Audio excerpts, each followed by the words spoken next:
আসসালামু আলাইকুম প্রিয় শিক্ষার্থী, আমরা বরাবরের মতোই গতি অধ্যায়ের যে সিরিজটি রয়েছে সেই গতি অধ্যায়ের সিরিজের মধ্যে আমরা আজকে যে বিষয়টি আলোচনা করব সেটি হচ্ছে দ্রুতি ও বেগ।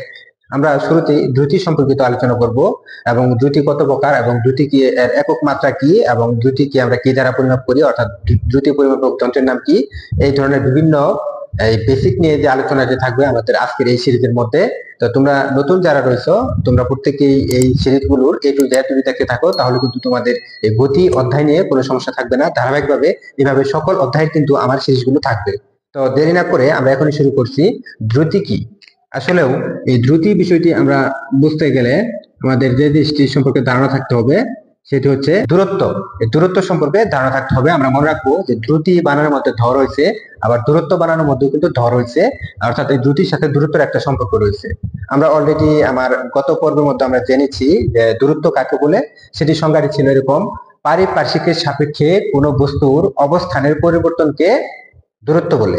অর্থাৎ পরিবর্তন হার কিন্তু বলা যাবে না, আমরা বলবো যে পারিপার্শ্বিকের সাপেক্ষে কোনো বস্তুর অবস্থানের পরিবর্তনকে দূরত্ব বলে। আর আমরা যদি এভাবে বলি যে পারিপার্শ্বিকের সাপেক্ষে কোনো বস্তুর অবস্থানের পরিবর্তনের হারকে, তখন কিন্তু আমরা বলবো কি দ্রুতি বলে। অর্থাৎ দ্রুতি মানে হচ্ছে দূরত্বের পরিবর্তনের হার। সুতরাং আমরা লিখতে পারি দ্রুতি সমান আমরা লিখবো দূরত্ব বাই সময়। দূরত্ব বা সময়, অর্থাৎ সময়ের সাথে দূরত্বের পরিবর্তন হারকে দ্রুতি বলে। সুতরাং সংজ্ঞাটা কিন্তু আমরা দুই ভাবে দিতে পারি দ্রুতির সংজ্ঞাটি। একটি হচ্ছে পারিপার্শ্বিকের সাপেক্ষে কোনো বস্তুর দূরত্বের পরিবর্তনের হারকে দ্রুতি বলে। অর্থাৎ এই যে পারিপার্শ্বিকের সাপেক্ষে ধরলাম আমার এই বাসা থেকে, আমাদের এই বাসা থেকে, অর্থাৎ এই বাসার যে পরিবেশ আছে এই পরিবেশ থেকে একটি সাইকেল পার্শ্ববর্তী একটি রাস্তা রয়েছে, সে রাস্তা দিয়ে দূরে চলে যাচ্ছে। তাহলে আমরা বলতে পারি যে পারিপার্শ্বিক সাপেক্ষে ওই সাইকেলের দূরত্বের পরিবর্তনের যে হার রয়েছে, অর্থাৎ সময়ের দ্বারা আমরা ভাগ দেবো যে পারিপার্শ্বিক সাপেক্ষে কোনো বস্তুর দূরত্বের পরিবর্তনের হারকে কিন্তু আমরা বলবো কি দ্রুতি। এই জন্য আমরা বলছি যে দ্রুতি হচ্ছে দূরত্ব বাই সময়। এই সংজ্ঞাটিকে সহজভাবে আমরা এভাবে দিতে পারি যে সময়ের সাথে কোনো বস্তুর দূরত্বের পরিবর্তনের হারকে দ্রুতি বলে। তার মানে সংজ্ঞাটা আমরা এইভাবে দিতে পারি যে সময়ের সাথে কোনো বস্তুর দূরত্বের পরিবর্তনের হারকে দ্রুতি বলে। অর্থাৎ আমরা এই দ্রুতির এই সূত্রটি যদি আমরা মনে রাখি যে দ্রুতি সমান দূরত্ব বাই সময়, তাহলে এখান থেকে কিন্তু আমরা সংজ্ঞাটি মুখস্থ না করেই বলতে পারবো। তাহলে এই দ্রুতি হচ্ছে সময়ের সাথে দূরত্বের পরিবর্তন হারকে দ্রুতি বলে। আর দ্রুতির কোনো দিক নেই, যেহেতু দ্রুতি এর কোনো দিক নেই, এজন্য দ্রুতি হচ্ছে স্কেলার রাশি। এবং এই দ্রুতি আর একটি মাত্রা রয়েছে। দ্রুতি যদি স্কেলার রাশি হয়ে থাকে এবং দ্রুতি আর একটি মাত্রা রয়েছে, তো মাত্রা যদি আমরা বের করি, আমরা জানি যে দূরত্বের মাত্রা হচ্ছে এল এবং সময়ের মাত্রা হচ্ছে টি। দ্রুতির মাত্রা হচ্ছে L3/1। এটি হচ্ছে দ্রুতির মাত্রা। ঠিক একইভাবে এই দ্রুতির একক যদি আমরা হিসাব করি, আমরা জানি এই দ্রুতিকে ভি দ্বারা প্রকাশ করা হয়। তাহলে দূরত্ব হচ্ছে ডিস্টেন্স বাই সময় হচ্ছে টি, এবং এই দূরত্বের একক হচ্ছে মিটার, সময়ের একক হচ্ছে সেকেন্ড।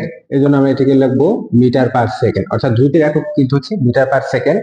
আর দ্রুতি পরিমাপক যে যন্ত্র, অর্থাৎ দ্রুতি যে আমরা পরিমাপ করব সেই যন্ত্রের নাম হচ্ছে কিন্তু স্পিডোমিটার। স্পিডোমিটার হচ্ছে দ্রুতি পরিমাপক যন্ত্র। অর্থাৎ এই যে দ্রুতি পরিমাপক যে যন্ত্র, এটার নাম হচ্ছে কি স্পিডোমিটার। স্পিডোমিটার অর্থাৎ স্পিডোমিটারের সাহায্যে কিন্তু এই দ্রুতি পরিমাপ করা হয়। অর্থাৎ দ্রুতি পরিমাপ করার যন্ত্রের নাম হচ্ছে স্পিডোমিটার। পরীক্ষা কিন্তু এটি এসে থাকে। এখন কথা হচ্ছে এই বেগ পরিমাপক যন্ত্রের নাম কি? আসলে বেগ পরিমাপক যন্ত্রের নামও কিন্তু স্পিডোমিটার। দ্রুতি এবং বেগ দুটি পরিমাপক যন্ত্রের নাম কিন্তু হচ্ছে স্পিডোমিটার।